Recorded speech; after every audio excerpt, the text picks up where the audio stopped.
Hey there again.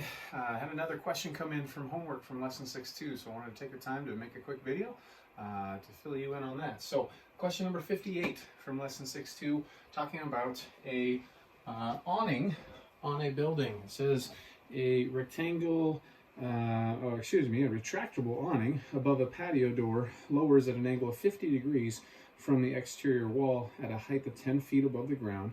See this figure. No direct sunlight is to enter the door when the angle of elevation of the sun is greater than 70 degrees. What is the length of the awning? Okay, so there is the information that we have. The big help, I think, on this problem is to go ahead and draw this as a two-dimensional figure. Okay, so I've gone ahead and done this. I need to zoom out here. Okay. I've gone ahead and done this. Here's my two-dimensional figure for this problem. I think I've captured all the information that we were given. We're told that this awning connects to the building 10 feet high.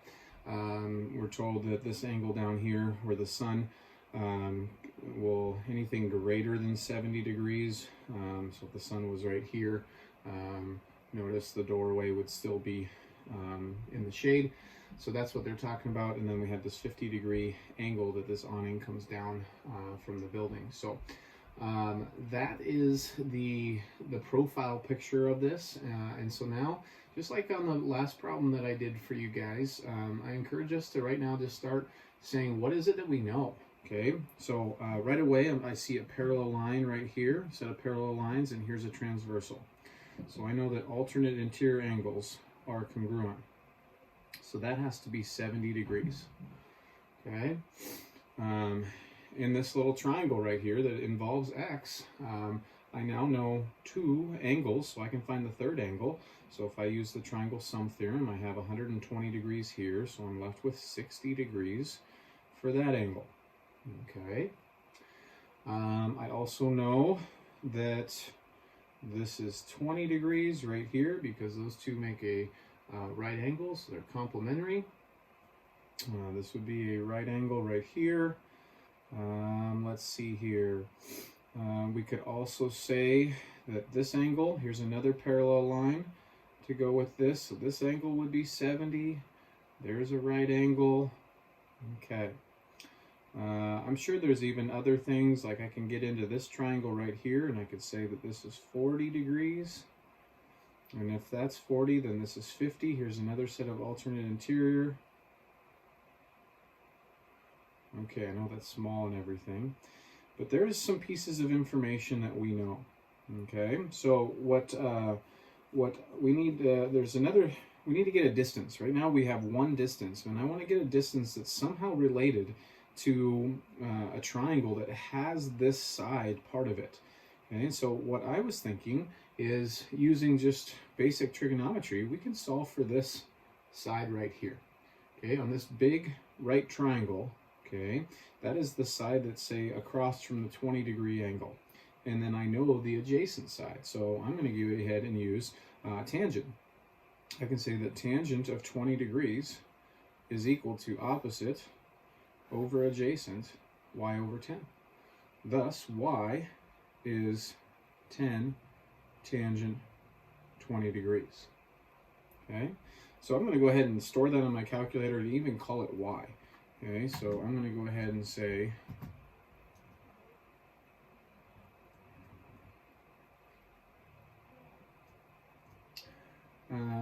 here we go, 10 tan 20 degrees. And we get that distance is so approximately 3.64. I believe we're dealing with feet, but we'll go ahead and store that alpha y. Okay. All right. Next. Now in this triangle, we have a side and three angles. Okay. That means I have a complete ratio of a side and an angle across. So even though this problem is in the lesson on law of cosines, I'm actually going to use the law of sines to solve for x here.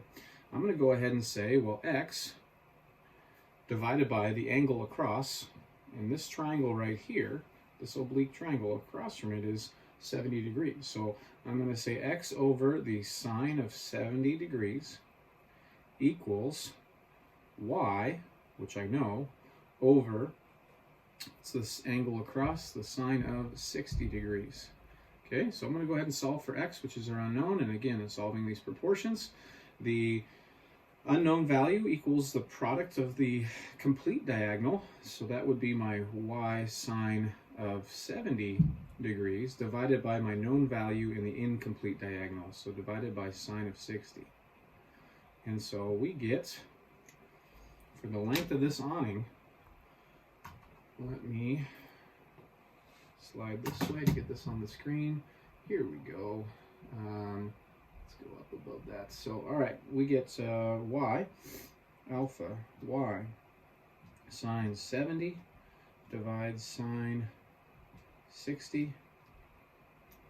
And here is our answer, is approximately 3.95.